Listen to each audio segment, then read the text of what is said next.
I want to share with you a personal story. Speaking of Vegas again, it reminded me, but it has to do with this.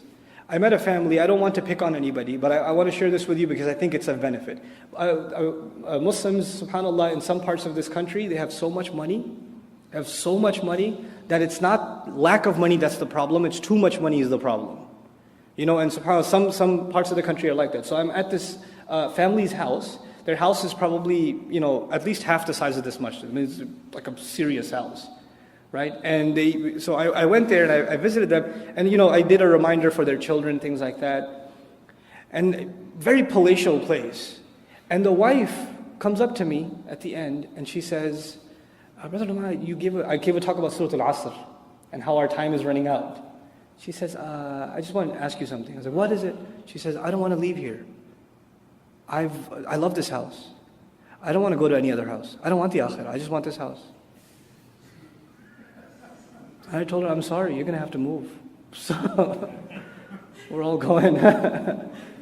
What I'm trying to say is, this is not just somebody else's problem.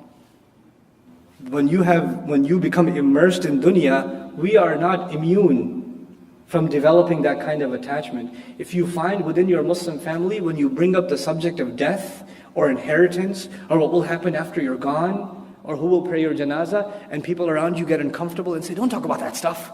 Why are you talking about these negative things all the time? This is not the attitude of a Muslim. Muslims embrace the concept of death. We don't run from it. But when in our families, when the subject matter of death becomes taboo, you know what's happened? We've become أحرص الناس على حياة. We've become the most zealous over life, even compared to other people. We have to be accepting of the fact that this is one stop in a journey.